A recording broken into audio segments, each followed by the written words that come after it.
First things I want to get off is thank you for taking the time to be here today. I know we cross paths Thank very you. often because we're always in the lab cooking right here in the underground, in the heart of San Jose.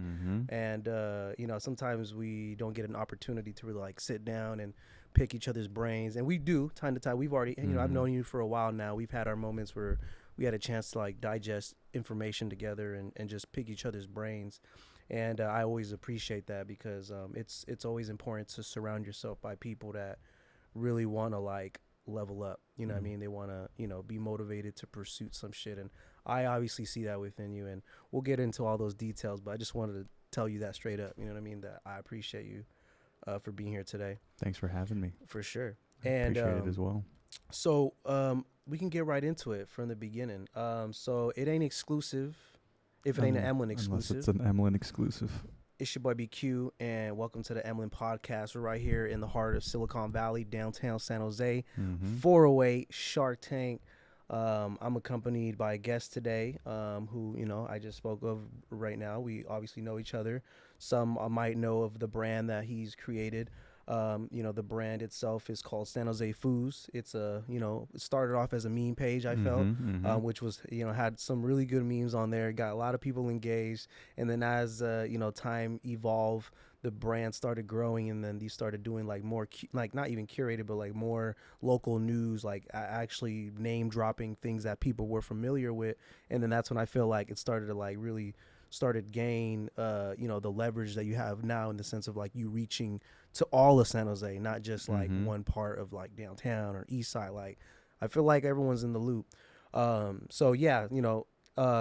brand itself, SanJoseFoos, the individual behind the scenes, the one, creating, George Anthony. Correct me if I'm wrong. Is that the correct name to go, call you? Jorge Anthony. Jorge Anthony. That's why I should have asked you earlier. I was like, Jorge Anthony, George Anthony, People call me George, people call me Jorge, and people call me Anthony. So I always call you George, you know what I'm saying? So George Anthony it is. Thank you again, like I said, to be here today. For the folks that don't know, George Anthony is the individual that created the SanJoseFoos page and tons of other things that he has created and been a part of that people don't know that I'll get an opportunity to ask you today to kind of learn more about, how you got started in the sense of like entrepreneurship, branding, marketing, and just kind of like, what feeds you in the sense of like motivation, like why do you continue to grow it? Because like I said in the beginning, it started as a meme page and you had the specific news, kind of like the headline concept.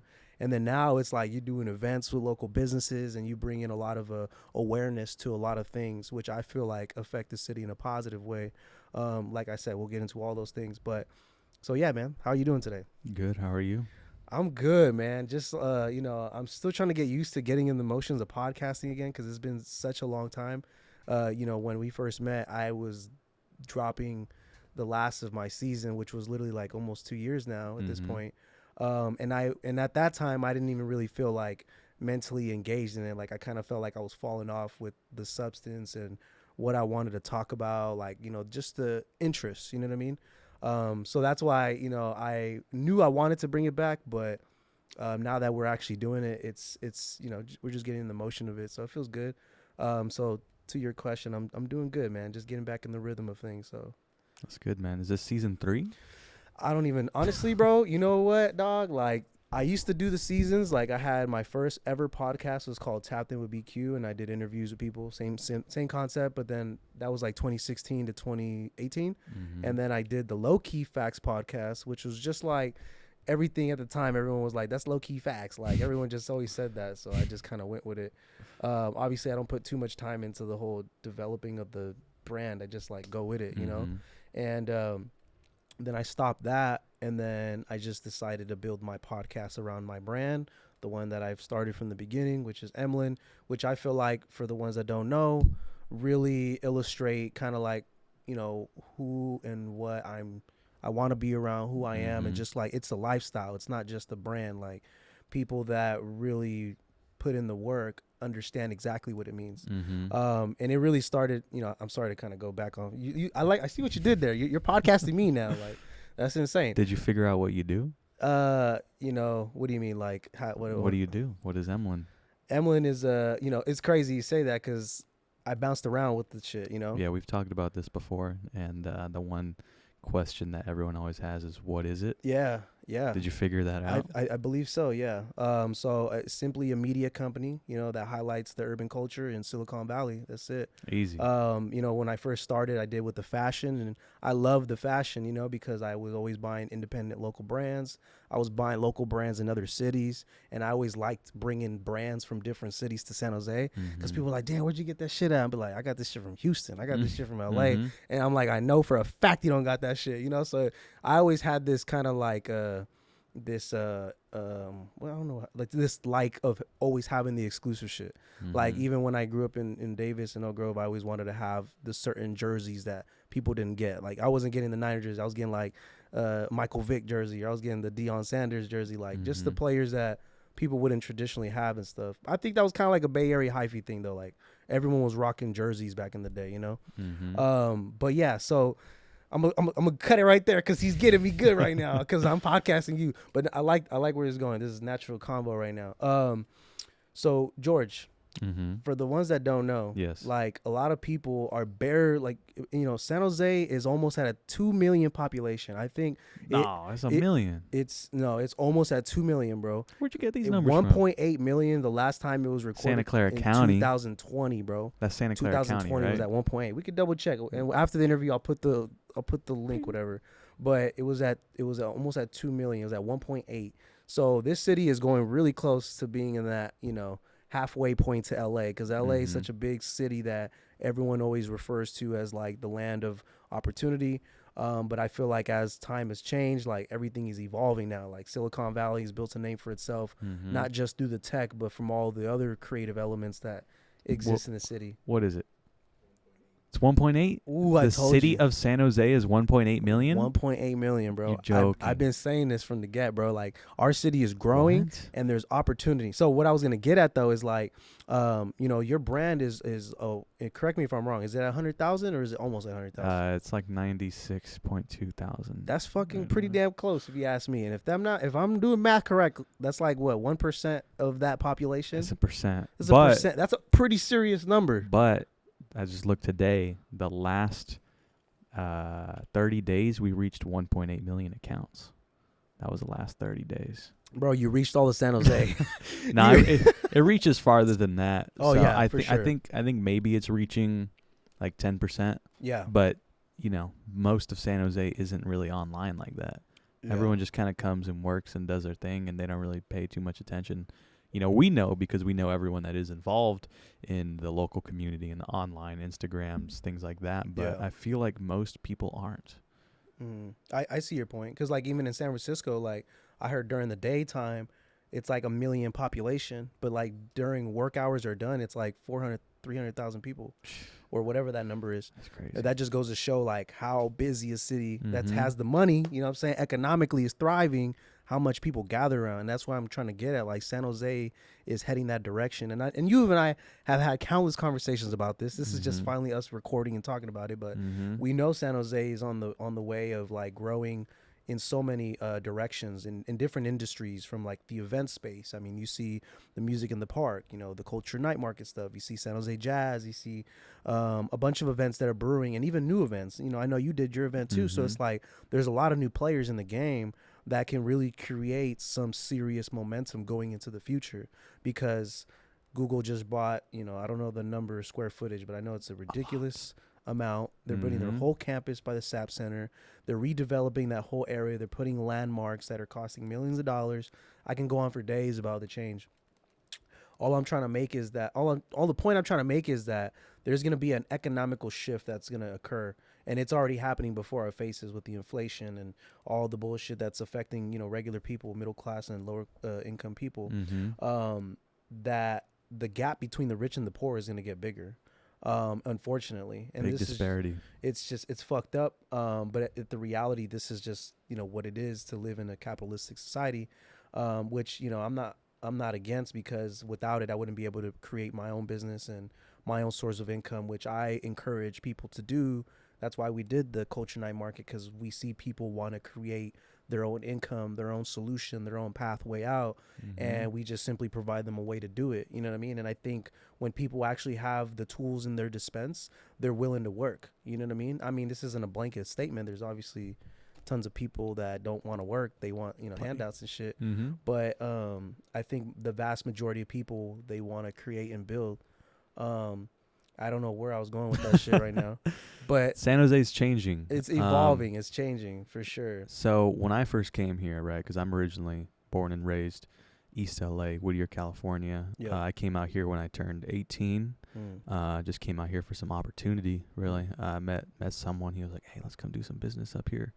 I was like, okay, cool. We didn't actually do any business. I just did work. Yeah. I'll actually tell you, my first month here, I pulled up, moved into Milpitas. Oh, shit, Milpitas. M-Town, right over there, right on Maine and Oakland. So it's like borderline San Jose. Me and my friends moved in, and we paid our first month of rent by charging those bird scooters. Charging the bird little scooters. We made like cool little 4,500 every day. Wow. Going out 8:30 at night, picking up like 30, 45 scooters, packing them into the back of the car, taking them home, charging them, waking up at 6 a.m, dropping them off. And then, that's how we were able to afford our first month of rent. Bro, that's crazy, because I do see those people. They be fucking... They changed the rules. It used to be like super easy. You could pull up, pick up anyone. You get paid $5 per. You just go out and do it every night. You can get like up to like 30 to 45 per night, depending on how much you could fit in your car. Then they changed it, and it's no longer viable for most people. It's actually pretty difficult to make money with that now. Yeah, I was gonna say, like, because I'm assuming in the early stages of that business, in its infancy stages, there was probably a lot of income to be made from that, because I'm assuming that's what I was saying. I was like, damn, you was doing that, making how much? I was like, that's a lot of money. Like $4,500 a month, but you got to remember this took, two of us going out in one car, kind of doing shifts. So $4,500 split between two people, not a lot of money. Yeah, and then you guys were doing this full time? No, I mean, it only took an hour and a half at night, an hour and a half in the morning. I see. And then, like I said, when things started changing, it started taking like 3 hours at night, 4 hours in the morning, because before you used to be able to just drop off like 6 in one spot, and then like the next corner you could now it was like you have to drop off 2 in this corner, and then 2 4 blocks down, and it just took way too long. They made it no sense at that point. Yeah. So it's a whole different thing now, but damn, that's crazy. So that's what I actually wanted to ask you. That was on my notes earlier. So being from East LA, right, and coming to San Jose, which is awesome. The fact that people are coming to San Jose, which I feel like that's what should be happening. People should be coming out here. You know what I'm saying? Like, what's your response to the people, like, early stages of when you were doing the SanJoseFoos page, of you, like, essentially people were like kind of like raising like awareness, like, oh, he ain't even from San Jose, like he from out there. Like, what was your, because I know we talked about this, so like, what was your initial response, and like now, fast forward to now and everything, like, what is your perspective on it, on how it all transpired? I don't mind that people know where I'm from. I tell people all the time. It's like very normal conversation starter. Yeah. I think the only thing that upset me was like that they were calling me a gentrifier. Yeah. I was like, I don't think you know what that means, but all right. I mean, a gentrifier is someone that basically comes in, buys property, and displaces the culture. That's what a gentrifier is. I was like, I'm broke, guys. Yeah. I wish I came out here for a tech job. No, I don't do any of that. Yeah. So you never worked in tech? No, okay. never. Yeah, because there was rumors like, oh yeah, he came out here for tech, and this is. I'm like, where are y'all hearing this info? No, I came out here to start my production company, which again, we didn't really do a whole lot at first. It was just me and my buddy, and we're trying to do like video work, photo work, this and that. I mean, it was mainly just me, right? So, just like how any media producer anywhere, you just kind of got to start somewhere and, go around. And in LA, it's very saturated. There's everyone out there has a camera.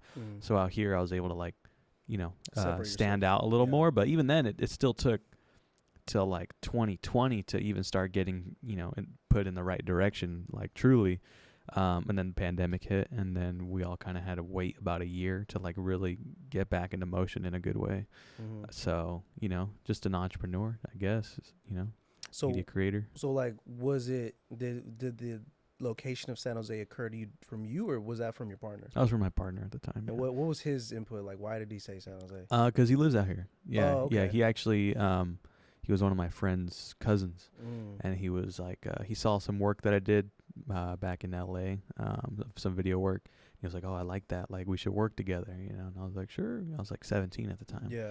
I was like, sure, whatever you say. He's like, you should move up to San Jose, though. So and I was like, I was like, where's San Jose? Yeah. So I started coming up here for like a month at a time. Yeah. Just kind of checking it out. And like, I immediately like fell in love. Wow. I remember riding around on a burr scooter. Yeah. Just like in downtown. And I was like, dang, like this city feels nice. I felt like I belonged.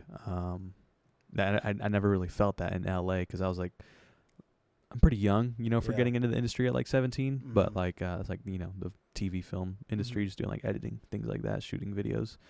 It felt facetious. It felt, what's the word when things are just fake? I always like it just didn't feel real. Nothing. Yeah, nothing is just. It's all fake. Yeah, it's very fake. People only. There's no real sense of community, and you know, it's people coming in from all across the world just trying to make their dreams happen, right? So you kind of have this like weird saturation of like people that are not from there that just will do whatever they can to get what they can out of you, and everyone's trying to make it. And it's I didn't like it. I didn't like it. And then when I came over here, I didn't feel that at all. Like no one gave a fuck like how many followers you have. Yeah. No one was like, "Hey bro, what's your IG?" Like no one said anything like that. Yeah. And I was like, wow. Cuz everyone I met in LA, aside from like people that I went to school with, right? In the industry, everyone was like, "Oh, what do you do?" "Oh, I'm an actor. I'm a photographer. I'm a model. Oh, I'm in film. Oh, I'm a writer." There's a lot of writers for some reason. I don't know. I didn't know. That's a good skill to have. I didn't know we needed that many writers. Writing is a serious role. They're like script writers. So like, you know, they're not writing news articles. They're writing movies that never get made. Oh damn. And I'm like, you guys need to like figure this out. But everyone's also working at like some regular job on the side, right? But everyone's in the industry, and you know, them working at their coffee shop is their side gig, right? That's how it's treated out there. I mean, it's not. You don't feel like it's like that out here too? Though people work full time and they do, you know, some not on as much, not nearly as much. But that's what I liked about here. It felt real. Felt like people actually wanted to live here because they wanted to live here. Yeah. And because I like fell in love with the city, I was like, okay, and you know, I started connecting with everyone in that sense. And that's when I made the page. I mean, at the time I was just like working regular job kind of thing. I mean, I was doing my stuff, but it wasn't enough for me to only be doing my media work. So I was like working this regular job. And I was sitting there at work and I was like, hey, I have this meme I want to make. I was telling my friend, I was like, but there's no like meme page to send it out to, like San Jose meme page. I was like, I'll just make my own. Yeah. And I just randomly typed San Jose, and then I was just like Foos, because like Foos Gone Wild. Yeah. And then So did Foos Gone Wild inspire the San Jose Foos? I suppose. Yeah. I mean, Foos, you know, it's just like. No, it worked out perfectly. Shit. Yeah. I mean, we're all Foos. You know? We all Foos. Everyone does say Foo out here. No lie. Grew up saying it, so, you know, I just thought it was funny, and it was just supposed to be jokes at first, but then after that first one went viral somehow. I don't even know. I just posted it, and then within 2 hours, it got sent back to me via someone who saw it on Facebook. I was like, that's crazy. And I like started connecting the dots in my head. I was like, okay, there's a want for this. There's people want these like memes, these jokes about their city, because there wasn't any representation online about that. So I was like, well, I'll just keep doing it. And then it slowly evolved into me being like, excuse me, my friend, he had a bar, and I was like, hey, I'm gonna make a meme about your bar, and hopefully that'll send more people there. And it was like a trash meme. It was whatever. But eventually it evolved, and I just started thinking about it more. And then when the protests happened, I went out there, just started documenting. Probably got like a cool 10K followers off of documenting that. Just showing it off like firsthand, you know. I remember you were literally like live. You there was a lot of protests that went on during that time frame, and this is like a lot of stuff that, you know, people haven't talked about, you know, because it's like it just happened, and it, like life just fast forwarded 2 years, you know, like boom, quick. Like, you know what I mean? And obviously it was unfortunate for what happened, for the tragedy that happened to George Floyd that caused all the protests and everything that just kind of transpired from there. It was insane time frame. Like I had never seen San Jose really like in flames like that before. I mean, there's videos of it happening in the past of like just random things, you know what I mean? But like on the level where it's on the news and you see like, I mean, look, when Donald Trump came out here to do his rally, that was the first time I see San Jose really on the news and went crazy. Like, I don't know if you remember that shit. I remember. That shit was wild. And even Donald Trump was like, those thugs or some shit. Like, it was crazy. But the time frame specifically we were talking about, I remember there was like a lot of Donald Trump supporters in the front of the City Hall building. And then you went over there to do like an IG live, and you were and you were just there asking them like genuine questions, like, oh, why do you do that? Or why do you, like, why are you guys doing it like this? And it was just crazy just to see it all in real time. You know what I mean? Like, it was insane. Do you feel like that kind of like really showed a different level of like what San Jose looks like? Because I feel like I think the whole world was just kind of going through this thing at the moment, and I was just showing the San Jose side. Yeah, that's all it was. San Jose came out, showed up, and I was there to show the world, like, hey, like, this is happening right here. And a lot of people were tuning in to the lives and stuff, and like sharing the videos, and people were asking me like, hey, can you share this flyer for this protest? I'm like, yeah, sure, whatever you need. And they're calling me over like, hey, somehow, I don't know, they just designated me as a guy to share the flyers. It is cool. I mean, it's crazy because it's like everyone started like leaning on your page as like the source for the information. Like, because you were there, you know what I mean? You went to the Los Gatos one too, and that one was crazy too, because like, I can only imagine the tension. Like, I've had my fair of experiences, like, going to school and stuff, going to summer school in that area. Like, I felt the tension, just in those, I don't want to say the word racist, but damn, you just call it what it is. Like, I understand how some people, might have probably seen that situation on that side. Like, so you were there, and I seen just people like fucking going back and forth with the police, like verbally. I seen people like even following people, and they're catching on video, like, what are you following me for? And there was like a thing happening across the US where like people were driving through crowds and shit. And I mean, we were hoping, obviously, thank God that never happened, but there was feelings like shit like that would happen, during that time period. Yeah, that was a pretty tense moment for everyone. That's really why I like kind of took a step back, because that was like about a month, right? I took a step back, and I realized for myself that I didn't want to be sharing that kind of content anymore, like because there was just a lot of emotion, like a lot of hateful emotion for other people and stuff, and I wanted to operate more on the side of love and compassion and understanding. So I had to take a step back from that and just be like, hey guys, like, we're just gonna focus on the positive things from now on. And I that's, remember that. I do. I had to come out and say it. Some people got upset. They're like, oh, you got it. And I'm like, no, this is for the better. We gotta just, let's just focus on positivity. And that's kind of where it went. And then, that went from like 15 to 20,000 to almost 100,000 followers now, just operating on that alone. Yeah. So that's crazy. Yeah. I remember the first post, I think, after that, because it was like basically the page was dedicated to that. Yeah. Right. And it would, everyone was using it in their ways. And then when I was like, nope, we're going that way, I remember it was just about Rolo's Donuts. And I was like, just how I typically shout out a business. I was like, Rolo's Donuts, some of the best donuts in San Jose. And everyone was like, yes, I love these donuts. And I was like, thank God. I was like, okay, like, we can just focus on this kind of side of things and promote business in that sense. And, because when you promote a business, you get the money from people to go and fuel that business, and that can fuel more jobs, which, if they spend their money here locally too, that increases the economy and everyone has more money in their pocket. And it's just an ecosystem. And in turn, when people have more money, they're probably typically happier, right? When things are thriving. Yeah. You ever seen downtown when it's like dead? Oh yeah. Everyone just seems upset. Everyone's like, there's no business today. There's none of this, none of that. There's all the pandemic right there. So to be able to try and spark some hope in people and be like, no, like, there's things that you can go out and support. People putting in good work, good, honest people. Go support them. I feel like people really resonated with. So one other thing I wanted to highlight, because even though I do understand why you made the decision to step away, which I do agree with you, that was probably the best move. But there was some good that you did by shedding light on shit. You know what I mean? Like, I remember one time you posted this lady on Coddle who coughed on a infant and her mom, where they were at a yogurt land, and then the old lady, she like coughed on the kid on purpose during COVID, when all the COVID shit was going on, and it was caught on video, and it went viral and stuff like that. And then the lady ended up being like she worked at Oak Grove High School district. Like she was actually in a position of like teaching kids and stuff. And we were like, damn, like this is who we got like in the school and stuff, which I get, you know. Like I said, I understand why you pivot away from that, but at the same time, it's like behavior like that, like, you know, it's just crazy it happening from like people who are supposed to be leaders in our community. Yeah, I think a lot of that, you know, like that whole Karen movement, I think what made me like really step away, people were like sending me those videos, right? It was during that whole moment of like people like Karen this, Karen that. And I was like, yeah, Karens, yeah, fuck them, right?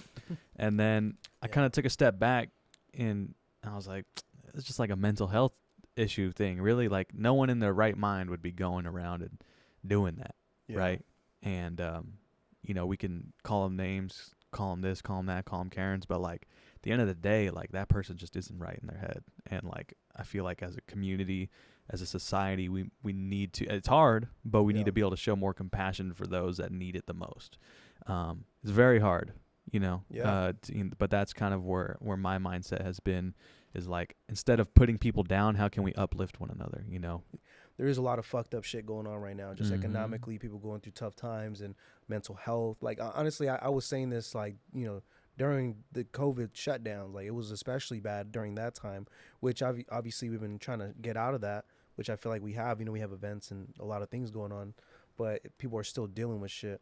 And I think it is important to, you know, to be compassionate and understand, like, this is temporary. At the end of the day, all of this shit, all this pain that we're dealing with is always temporary. At the end of the day, it will coincide. Like there will be an end, but you have to be willing to kind of like keep your head up and keep going. And another thing to what I was saying, like lead by example, is like there are a lot of people that act on impulse and act on emotion, and like they don't take the step back to just really like look at the situation, like what's the problem, who's involved in the problem, okay, well, how do we get to the solution, how far are we from the solution, all right, are we gonna do it together, are we gonna do it on our own? And I feel like we've all been there too. We've all been there. And it's just been crazy, like just to, you know, I understand that we've never really lived, we have not lived in a pandemic. Some of our parents might have, which I really doubt. But if our parents did, like, I'm pretty sure they were like a friggin' a baby, you know what I mean? And if your grandparent was long enough to live during that time frame, you might have an idea. But what I'm trying to get at is that no one has a game plan, a guideline, a process to respond to what we just dealt with these last 2 years. I'm honestly still trying to figure my life out. You know what I mean? Like we're all still trying to figure it out. You know, and this goes across the whole world, not just San Jose, you know what I mean? But I think if we're talking just San Jose, like I do got to give a lot of respect to like the people that have, you know, made some shit happen during the pandemic.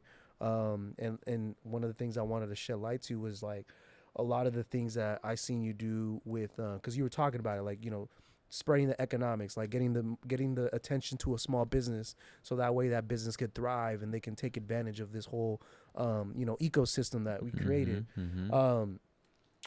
Even with a lot of GoFundMe accounts, like I know, I think his name is Nacho, one of the vendors in South San Jose, right by Oak Grove High School. Our nachos? I don't remember the name because I never. He makes nachos? No, he makes churros. He had a surgery that he couldn't afford, and I think you raised awareness to that GoFundMe and just kind of his whole circumstance, and I think it was like, I don't know the number, but it was well over like $20,000 donated. But these are things that I don't forget, you know what I mean? Because this is like, honestly, when I do the podcast, bro, I do it very selfishly. I do it in my perspective and just like things that like make everyone I interview is like because I have a lot of respect for them, and everyone that I feel like I talk to on here is like because I really see the good and I really see what you're doing as a leader. Because like how you said, you emphasize and you say it confidently, like as a leader, and I think that's important. Like we need to have conversations about this so people can kind of take us as an example. So when I said like kind of the whole stuff that you were doing for the GoFundMe, raising awareness to that, I thought that was really dope because you have a platform that has already a lot of viewers, and anyone anywhere else would probably do it to their own benefit to gain capital and make money, get sponsors, and do all that good stuff, which is not bad to do. But you choose to really allocate the attention, allocate the resources to directly impact businesses, and that's kind of like what I'm gonna transition to now, is just like how you've leveraged the platform to help the community. So my question is like, why do you do that? Like, why do you choose to do that? Because obviously, like I said, like I was just saying, people do sponsors. They get they really build a business, a brand. They're like, all right, I'm gonna grow this empire, like, you know. And I still feel like you are growing it. You know what I mean? While doing the good. You know what I'm saying? While servicing the people. Like, why did you make that decision? To Like, put it simply, is just feels good to do good. I think, you know, you get a little bit of like a dopamine hit every time you share up someone's business and they're like, wow, man, I can't thank you enough. Like, you don't understand. And I'm like, I don't quite know exactly how you're feeling, but like, I'm glad I'm able to help. Right. You know, we don't charge anyone for promotions. No small businesses has ever been charged. It's just all out of love, really. I just did it to, like I said, lead by example. Just be like, hey, the one thing about San Jose is like, it's very crabs in a buckety. Everyone feels like if someone else is eating, someone else is making money, that's taken from theirs, right? And it's not like that at all. There's an abundance of things to go around for everyone. Everyone can win. Everyone can be wealthy. Everyone can be rich in love and kindness and happiness. But people think that we're in a drought. We're not in a drought. There's an abundance of all positive things in life, and to show like that I'm just willing to give out for free, I feel like that's just like it's pivotal for people to see that and be like, dang, like that guy's just giving it out for free. Like maybe there is more out there than I think, right? So that's what it is, really. Like I said, it makes me feel good to like help people. I don't know. No, that's dope, man. I mean, like, I agree with you, man. I'm trying to get a hit of that good helping people dopamine, man. That's some real shit, because you know, I think at the end of the day, like, we live in an economy right here where we're surrounded by opportunity. You know what I mean? But there are situations where it's like I might come across an opportunity, but it might not be best for me. But if I know someone else can benefit from it, I'm always throw their name in. So like, just doing that, like, I feel good knowing that they are gonna win. Like, I'm rooting for people. Like, I want them to win. You know what I mean? Because it's like, I interviewed a guy named Ruben Harris. He's the CEO of Career Karma. This is like when I did my podcast in the garage back in the day. And one of the things that he said is collaboration over competition. And he really just like instilled that. And I feel like my approach to a lot of things has always been like, all right, how can we work together? Like, how could we make this even bigger? Because it's like, the bigger it is, the more impact you can make. So with that being said, like, what is the next goal for like SanJoseFoos regarding like impact? Like, since this is like, I've already seen you doing countless times, which we haven't even dive into, like the holiday season when you did the toy give back the toy drive. You know, you do the crate. You also do fun activities, the crate challenge. You had the dodgeball. You know what I'm saying? And you did, you know, you collaborate with other folks doing the club events. So it's like, what's next, man? Like, and let's just talk like before the end of the year. You know what I mean? Because this will be out soon. We want to talk about what's gonna happen this year. And like, in SanJoseFoos started like in 2020, right? Based on what you said. Like, where do you see this going now? You know, it changes every day, really. It's a living creature, really. I just want to keep pushing, you know, the businesses, promoting people. You know, we've been doing our events this year with Good Colt. You know, I help out with Good Colt a lot, me and Cola. Shout out Cola. And, you know, the last event, we were able to bring out A-Track and Andre Power from Soul Action. That's like a pretty, like a lot of people might not understand how big of a deal that is to bring out a headliner at like a major festival out here into our backyard right here in downtown San Jose that isn't at the SAP Center. I think, you know, we're really trying to push these experiences and trying to make San Jose cool, you know, as cool as it can be. You know, a lot of people just shit on it all day long. You should see the comments. Oh, no, you're like, nah, this place sucks. They be talking shit. Well, I mean, there's certain things that, you know, it's subjective, right? I mean, we don't have skyscrapers because the airport, you know what I'm saying? We don't get to enjoy the big buildings. But I mean, that's not a reason to not say our city Yeah, ain't cool. that's no. I mean, the buildings are cute. You know, they're But nah, I hear what you're saying. That's so as someone that's uneducated with the names that you said, mm-hmm. and I'm pretty sure there's some people in the audience that might not tune into the genre. So Mm-hmm. feel free to kind of educate us, like, what shows that they've been a part of and the genre that they, do music for. A-Track, I mean, he's probably one of the biggest scratcher DJs in the world, if not the biggest. Just he's like top tier. Sure. He headlines like EDC, Damn. like major festivals, headlines. So to have him out here was like a really big It's right accomplishment. down the street from here, fucking like 2 blocks away. Mm-hmm. Sub 1,000 people.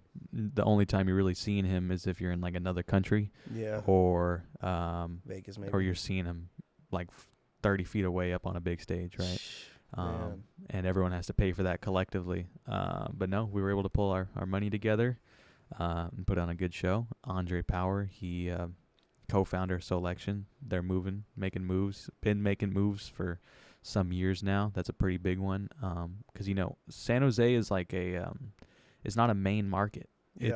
It's like a side market. I think there's even like some things out there. They say there's like A-level markets, which are like Las Vegas. Yeah, I was gonna say, yeah. And then there's like B-level, which is like LA, surprisingly. And then there's like C-level, which is like San Francisco. Yeah. And then we're D, which We're is D. like San Jose. Big D. Yeah. Big D level, homie. But I feel like there's a lot out here. Obviously there was a lot of trouble that went down in the past 10, 20 years of people throwing events and people getting shot or riots happening at this event, that event, and San Jose has a bad reputation of just not behaving well. Some people don't know how to act at night, though, bro. I gotta just call it out for what some people be acting ridiculous at night, bro. It's like they don't know how to handle themselves, bro. Like, yeah, that's anywhere though. But I don't know, bro. It is pretty bad out here.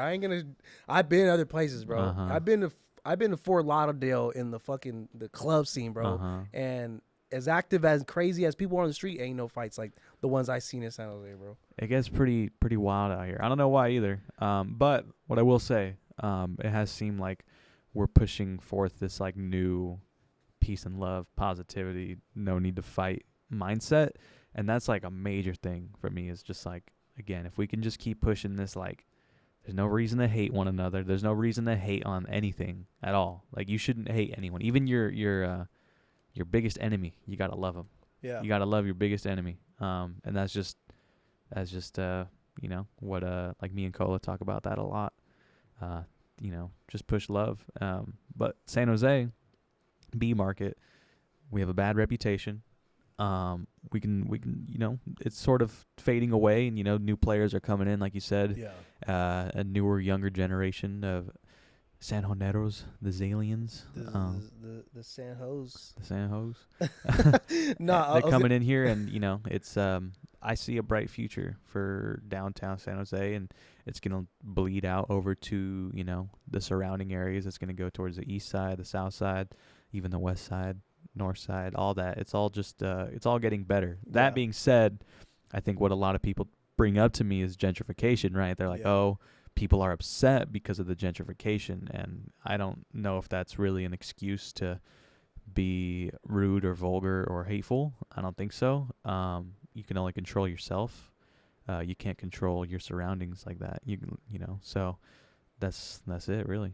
Control yourself, your emotions, and just go from there. If you can push out peace, positivity, love, kindness, respect, you'll get it in return. And a lot of people don't understand that. Yeah, I mean, it's tough, bro. Like I said, I mean, because I agree with you. Like, I'm all about trying to uplift people, and highlighting the things that they accomplish and making sure that they smell their flowers, especially because hard work, like, we put in so much work every single day. Like, sometimes we just keep going. We don't even stop to think about the progress we've made. So, like, I'm all about that. But, there's certain times where it's like there's certain people that they don't learn, like a certain way, like a way of life, even as much as we want to, like, one of the things that people always tell me is like, you could take a horse to the water, but you can't make him drink. And I feel like, San Jose, we thrive and opportunities. We're surrounded by a lot of resources, but a lot of us always make excuses and we blame outside entities, we blame outside things, but we never look in the mirror and be like, all right, what can I do to evolve and better myself? And this isn't just a San Jose thing. This is just like all around the board type shit. Yeah. So crabs in the bucket thing, it all kind of comes hand in hand. Like it's a mindset. And that's why I like podcasts and just like shit like this, because we can actually express ourselves about this. There was no things to let people know about this information. Like there's a lot of shit that people that live in San Jose their whole lives don't know nothing about.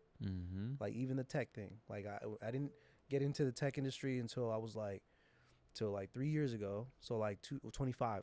Like I lived here my whole life. I didn't even bother to like entertain tech nothing until like I was in my early 20s. So it's like, you know, it's a tough. There's opportunity. There's opportunity, but it's just tough. It's an uphill battle. Let's just say that. To the gentrification thing, you know, it's like, I understand why people were upset. You know, like for example, there was an art mural that a couple years ago, I forgot what street it was. I think it was somewhere in Story on the east side, and a lot of people were upset with the new business owner, the developer that basically covered the art piece of there. And then there was like a protest, and people were kind of like, you know, bringing it up on the news. So my thing is like, this is just my opinion, right? But I felt like that was a battle we were not gonna win, only because like, for one, if someone owns that land, they can do whatever the fuck they want to do with that land. It's just how it is. That's just how it is. So, like, for people to feel entitled, I don't want to say entitled. That's a very bad word to use. I feel like if they just felt like they felt affected by this change, that they feel like they had no control over, which is the truth. But this is kind of like, to your point, like we can't control our surroundings, but we can control what we can do, right? And my response to that is like, we want to preserve the culture. We got to own it. Like we have to buy the land, we have to buy the real estate, we got to buy the storefronts in order to preserve the shit that makes us who we are. That's what's happening with the flea market, La Pulga. Yeah, and then, you know, Berryessa has been a landmark for decades. You know, even when my parents first came to this country, that was a landmark. And like, now it's, you know, it's slowly being pushed out. Like, and the crazy part is, I remember when like Floor, she was raising awareness to like the whole thing and the announcement, and then everyone was bashing her for like, you know, talking about it. And then next thing you know, it actually was happening. Like later on, it actually came out like it's actually happening. It's like, bruh. And the crazy part about that is like, even before that, I already heard that was gonna happen. So it's like, when it comes from someone that owns something and they possibly, you know, predominantly in their culture own everything, like they most likely are not going to tell you the right information. This is just me being me. I'm just saying that shit for who I am. But I feel like, you know, we don't own it. You know what I'm saying? So if we don't own it, like we can't expect for it to stay here. Yeah. That's how I felt about it. You know, first I was like upset, and I was like, nah, they can't do that. And then I was like, well, they can do whatever they want. Can do whatever they want. I just feel like, you know, like my family, immigrants, right? They came here, 1961, and came here with a dream to just, you know, do his thing. My grandpa mainly, he came and became a mechanic, right? He found the opportunity and he built it, and he built that up, right? You know, a lot of these vendors, they came here looking for opportunity. Yeah. And they thought it was going to last forever, and things don't last forever. There could have been some time where some people got together, bought some land, and like owned it, you know. But you know, hindsight's 2020, and now they're being forced out slowly but surely. Ever changing landscape of San Jose. It's tough. Yeah, it's very tough, because sometimes you do think like you're like, oh, this ain't going nowhere. This is how it is, you know.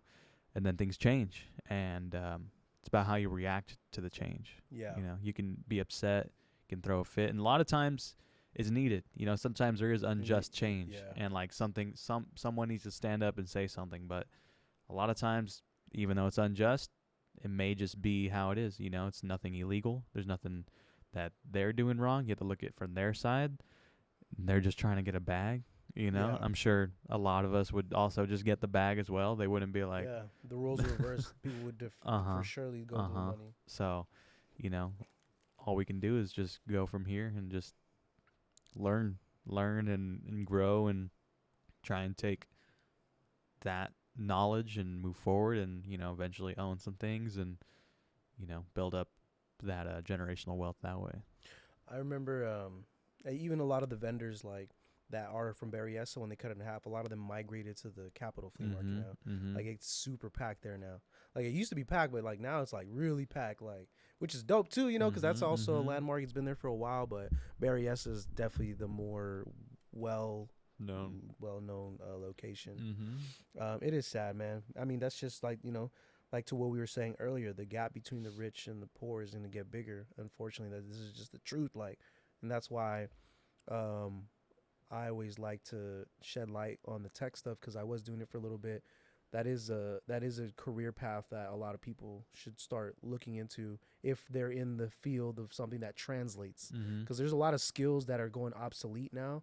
There's a lot of jobs that are going to be gone in the next 5 years. Automation, AI, all these things are IoT. Like all these things are going to replace a lot of things that basic employees were basically doing. Like, it sucks, but when you think about it, most jobs are unnecessary, which isn't a bad thing, because we shouldn't be wasting a human life on standing behind a checkout line. Yeah. Just bleep. Yeah. Bleep. That's your life should not be that. Yeah. That shouldn't be it. It should be you doing what you want. And there's some people that love doing that shit. They do. You seen that guy on the food community page who he said he got a gift bag from Burger King or Jack in the Box for working there for 25 years, bro. Yeah. They gave him a little bag or some shit. It was tiny. But then they made a GoFundMe page, and that fool made like racks. Racks? How many racks? I'm guessing 20. 20. I'm gonna put it on the page too. He earned it. We'll see. Yeah. Yeah. I mean, but realistically, I mean, it's only for the better, right? Like, yeah. There's gonna be no more bus drive. Who really wants to sit at a bus and drive it around for 8 hours a day, moving people from one place to everyone another? at VTA right now. Yeah, because it's paying their jobs. But imagine, I'm a little bit, I don't know what the word is, socialist. But I'm not. I don't know. I feel like there's ways where the world can just make everyone cool, but still be able to. Everyone can do what they want. I don't think we should go in the way of like forcing people. Like, you're gonna do this, and we're all contributing. It's like, no, everyone should be able to do what they want. But But it's been like that for a while with traditionalism. I mean, when Ford created the job and the salary and the whole concept of a work career path, that ended up being like 5, 6, 7, 8 decades of how people live their life. Now people recently, like even like the beginning of the pandemic is when people started realizing, oh shit, I can work for myself. I can do e-commerce. I can do this. But before that, everyone was going to a full-time job, 40 plus hours a week. That was kind of the regular thing that everyone did. I mean, do you feel like we've evolved, or do you feel like it's still kind of like? I think we've evolved. A lot of more people are working remote now, and for sure, now, yeah. But before the I'm talking about like right before the pandemic. Though. Right before? Yeah. I'm not too sure. Yeah. I know right now people are, I think, prioritizing life over work. Yeah. Like life is their main gig. Yeah. And then work is their side gig. Lit. And that's I think that's a good thing. I think it's a good thing. It's not good for businesses and people to work. It makes sense for everything going on now. No, but I mean, everyone out there with a business is struggling to get people to come work, and it's a good and bad. It's a bad thing and a good thing, because the businesses need people to work to make it happen, but at the same time, people just want to live their lives. Yeah. And it's not like a local restaurant can afford robots to pull up and start doing all that stuff automation wise. That's not like a dog serving place. It's not an easy or cheap barrier of entry to get into yet. That automation stuff, the only ones doing it is like Amazon, Google, big companies that can afford corporations that can afford to do big AI warehouses kind of things. Local warehouses ain't doing that. Man, ain't that a bitch, huh? Corporations always get the upper hand. And you know what's crazy about that, bro? Is like, I know this is hella off topic, but it's like when the pandemic happened, bro. I was telling people this on the Culture Night Market, bro. I was like, when the pandemic happened and everyone closed, the malls didn't close. And when they supposedly lowered capacity, it was at 25% capacity or whatever. Was still full. That shit was still full. And guess what? Those stores were still selling. And all the small businesses were suffering. And they were forced to close. They were forced to do all this shit. That shit, like, it still don't sit right with me. Like, how we didn't, like, look at it like that in that moment. Because in the moment, it's like, oh, my God, we're fearing for our life. COVID. vaccines. I get it. I understand. I get it. I know they're Yeah, controversial. people didn't just want to give up entirely on everything. So like there was a lot of like, okay, well we'll let this one slide just because we don't want to completely shut down, and Bro. then they were like, well, I mean it's technically an open space, so yeah. They I mean, picked and choose the severity of the problem. I think Yeah. there was a picture going viral of Gavin Newsom not wearing the mask at the LA Rams game or some shit. Obviously, the politicians they fucking love that picture. They're like, look at this motherfucker. I don't give a fuck. I don't trust any politician, bro. I'm sorry. If you ever see me with politicians, because we negotiated and we figure somewhere to help It's each other business. out. It is. At the end of the day, it is, because that's how they view us when it comes to the corporations. We're just a number. For example, my lady worked at Nordstrom, and there's a lot of people in her network at her job that worked there for years. I'm talking about like 10 plus years, 15 plus years. They got the hourly increase every year. Like they fucking, got the high salaries. And when the pandemic happened, bro, everyone gone. No questions asked. Like, cut.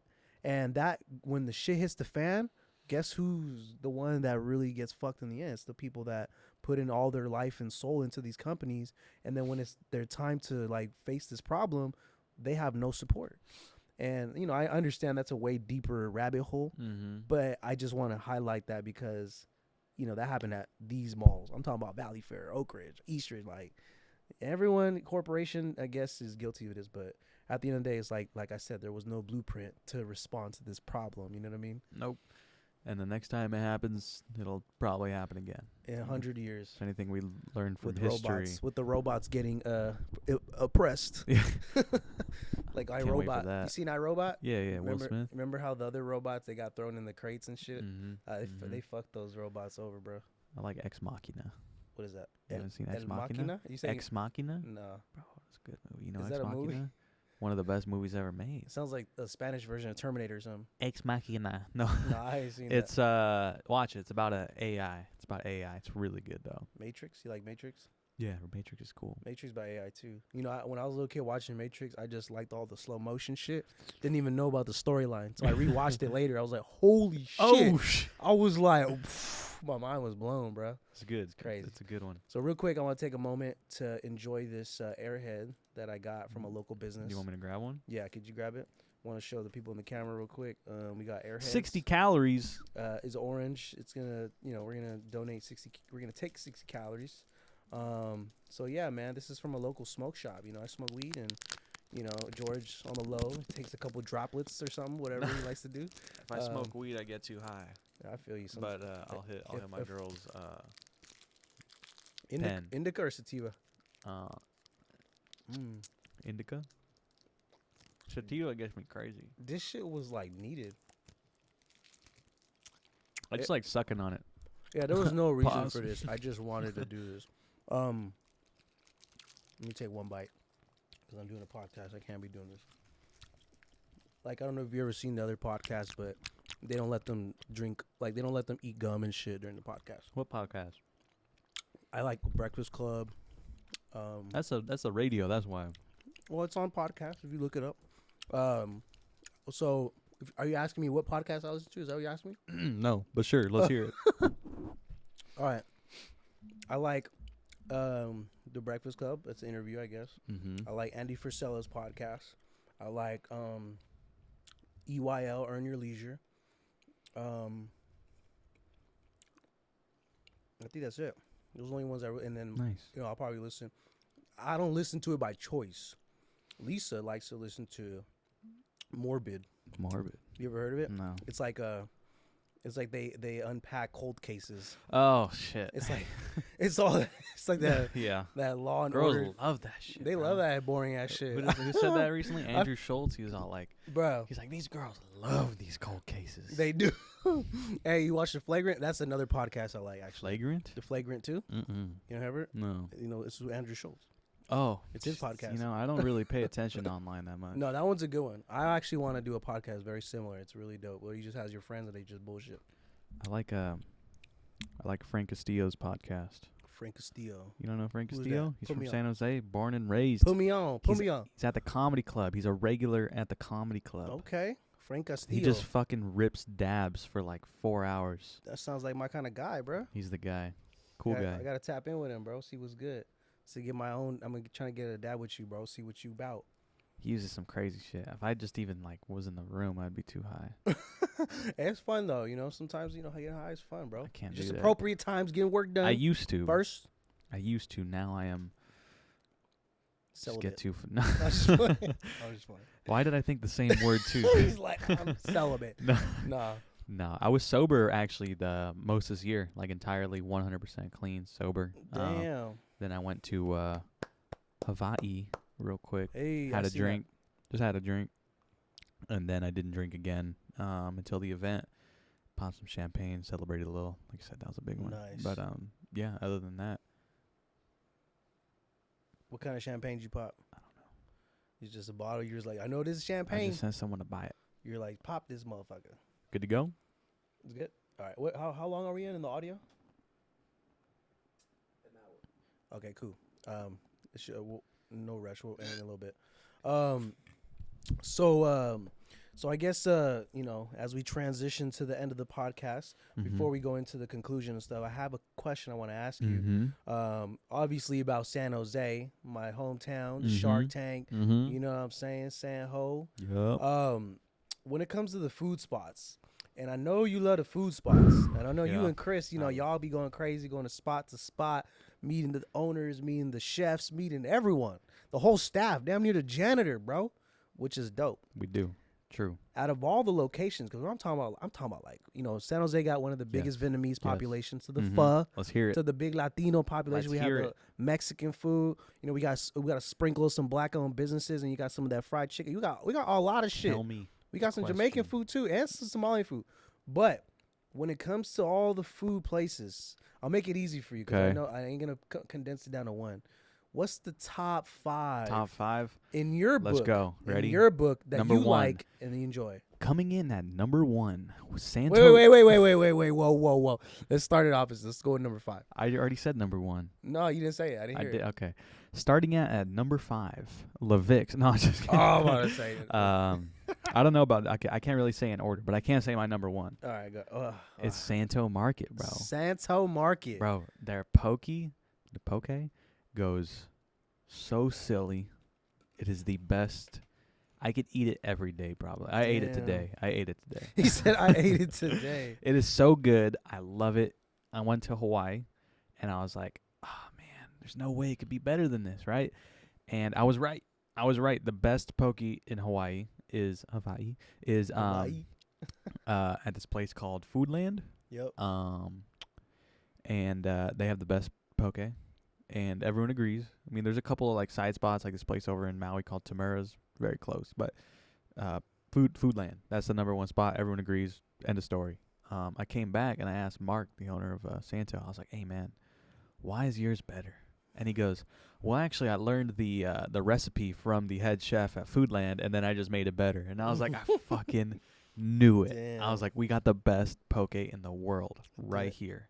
It's so good. Get some rice, some little, some ahi tuna. So some poke bowls. Santo good. Market. Santo Market, number 1 Okay. best place. I mean, Poke poke, bowl. best poke bowl. Yeah. Okay. Let's go to best torta. Okay. Mexico Bakery. Oh, I know exactly Best what you're talking torta. about. That thing is fat. That's like the size of a baby. That's the size of your dog over there.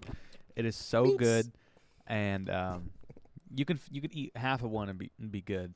But if you're feeling it, go for that whole thing. It's like the size of your head. It's so good. Best torta in town. Let's go to best banh mi. Duck Huang. Story and what is that? Story and White. Something like that. It's right across the street from Little Saigon. Best banh mi ever. It's the bread, right? It's the bread. I get the garlic bread on it too. Damn. So good, bro. Gas. I could eat I'm like about to 2 of them. check it out. I haven't heard that one. After that, my favorite pho. It's tucked in Milpitas.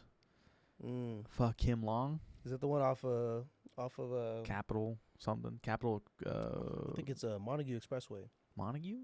No, it's Capital. It's Capital. Capital Avenue. It's not Expressway. It's Capital Avenue or something. Huh? So yeah. It's going towards the Great Mall.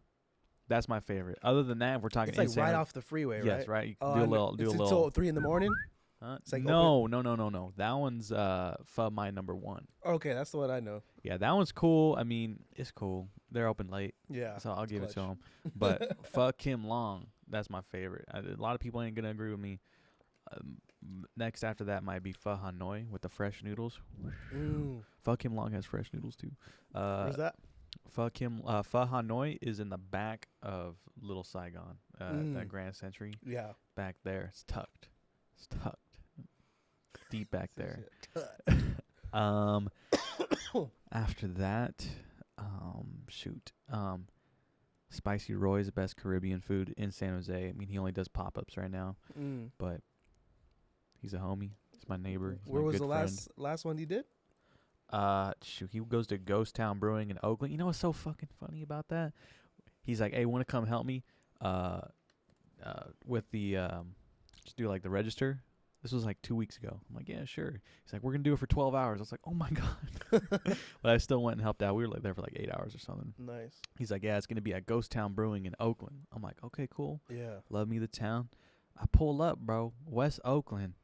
Going to this this brewery. Yeah. 97% white people. All wearing Birkenstocks with no socks, dog. I was like, what? Oh, I was like, I thought this was Oakland, but West Oakland is just different. It's different. It's different. I didn't feel too comfortable. Yeah. Because Fitzroy, he's black, and I'm like, bro, you're the only black dude here. You're Like, the and only brother. as soon as we pulled up, they all get in the line. They're like, oh, I love these. I love this food. We're like, yeah, it's good, but like, where's the black people? I don't know. It was That's hella funny. I was like, West Oakland's different. That's gentrification. Yeah, for you. people always talk about it, but like, I don't ever go over there like that. Yeah. So to see it firsthand, I was like, oh shoot, It's crazy. it's crazy. So yeah, he's Caribbean food. He's my neighbor too. Shout out him. Dope. What's that place in the South Side? Jabos. Jabos. I'm trying to think which one you're talking The about. black ladies. They do the Ethiopian food. Oh. I don't know where that's at. It's only been brought to me, so South Side. Yeah, I don't think I've ever been Good there. Maloja's best empanadas. Okay, I can't. You know, it's a little. They're authentic empanadas. But and I think they were so good. Maloja's. Yeah. Mahalos. Receiving a call. But hold on one second. Sorry. No, you're good. Other than that, there's this place over on the south side. Where does everyone pull up to do those the sideshows by the Rotten Robbie?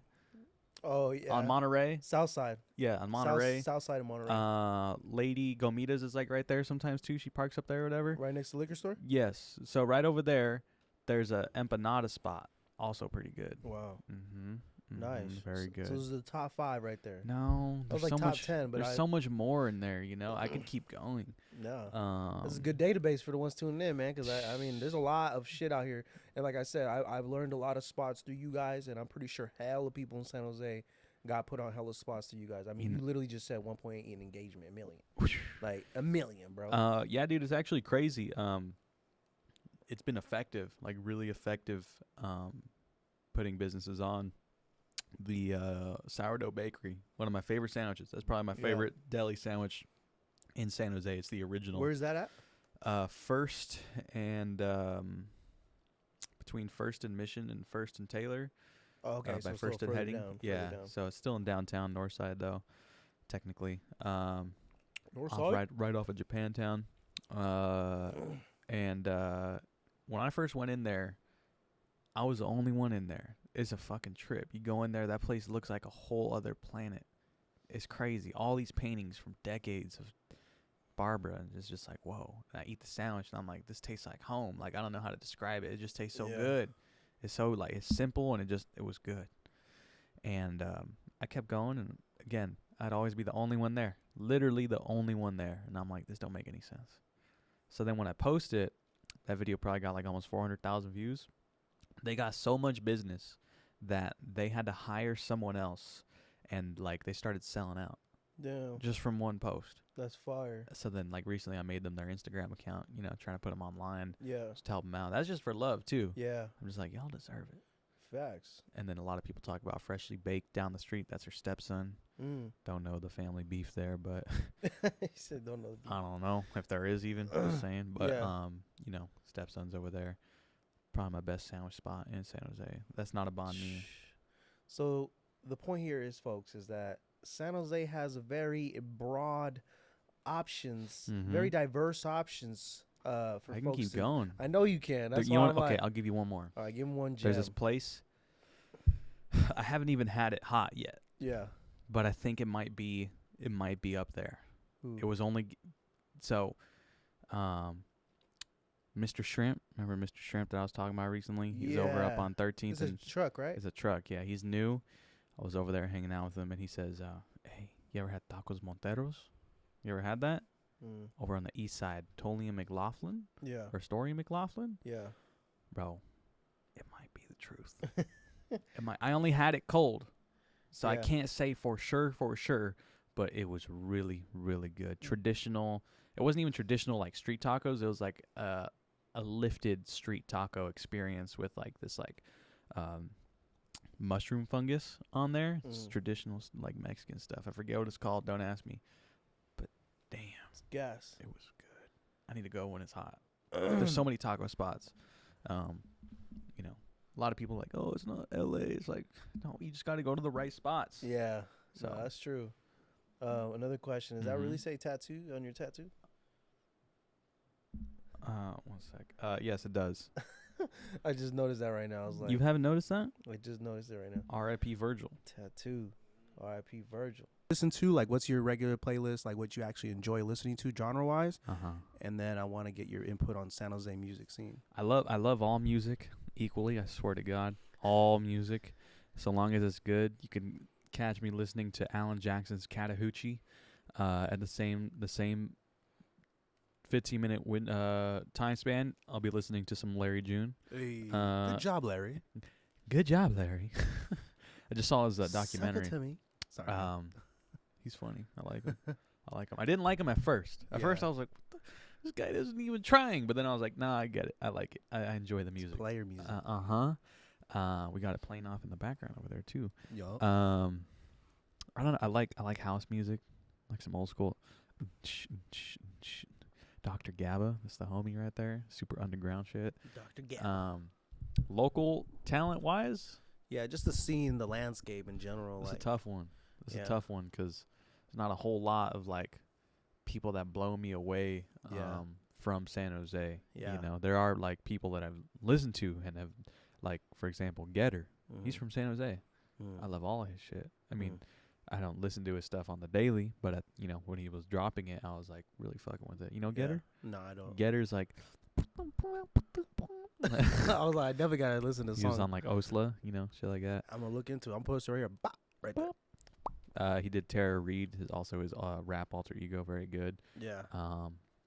Local, are we talking about local underground? Just in general, you know, is there any, like, you know, maybe there's not a particular artist that you're a favorite of, but like who's someone that has stood out to you? Maybe someone that you kind of appreciate the type of music they do or anything like that. I like Ray Rez. Hey, okay. Ray Rez is cool. Ray Resurrection. He has a dope video. He does. He has a lot of dope stuff. Yeah. You know who's good? Deja Carter. She's dope. Shit, I need to hit her back on something. Deja Carter, dude. She's really good. She's really good. Okay. Rap as well. Rap, hip hop. I'm gonna tune in. Sorry. Other than that, I mean, you know who I like? Dirtbag Dan's. Dirtbag Dan. Death Dealers Anonymous. Sheesh. It's like some Suicide Boy shit. He's my neighbor, by the way. Also, Adopt My Block. He does good things for dogs. Donate today. Shout out to him, man. Shout out Dan. Daniel Martinez. You know, Cola. You know, me and him work heavily together. I love his music. Honestly, truthfully, I love it. I think he's really good. I think he's really talented. Very diverse in his sound. Very different. So. Dope. So Camera's off. No, it's all good. I mean, no, that's dope, man. I mean, I love some of the names you mentioned on there. Some people I know, some people I'm still getting introduced to.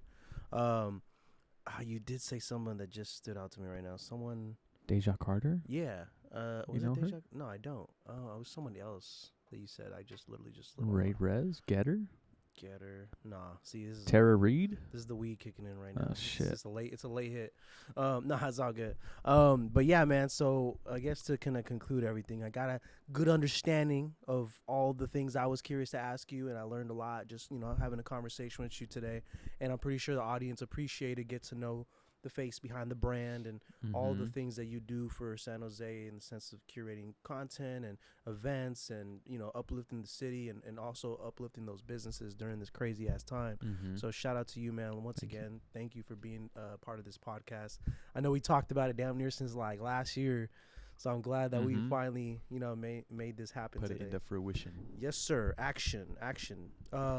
So for the viewers, people from San Jose, maybe the next generation, remember the younger individuals that tune in, the people that are still in high school, maybe they're barely in college, like what's some advice that you had to them that if they're currently pursuing their passions, the things that they enjoy doing, what's the message you want to send to them? Just do it. Just do it. That's it. That's all I can say. Just do it. You won't know until you do it. That's it. That's all it takes. Just do it. Just get after it. That's not Phil Knight, folks. That is George Anthony. Just do it. Word of Nike. You know what I'm saying? Gotta live by that. Just do it. Just go for it. Don't be scared. I mean, what's gonna happen? Yeah. Worst thing that happen is you fail, but you just get back up and No such thing keep as failing pushing. when it comes to art, though. Yeah. Every L is a lesson. That's what I would say. That too. You know what I mean? So yeah, once again, for the folks tuning in, it ain't exclusive. If it ain't an EMLN exclusive, it's your boy BQ, my guest George. This is the EMLN podcast. Subscribe. Tune in every Monday at 3:00. Thank you. Peace. See you later.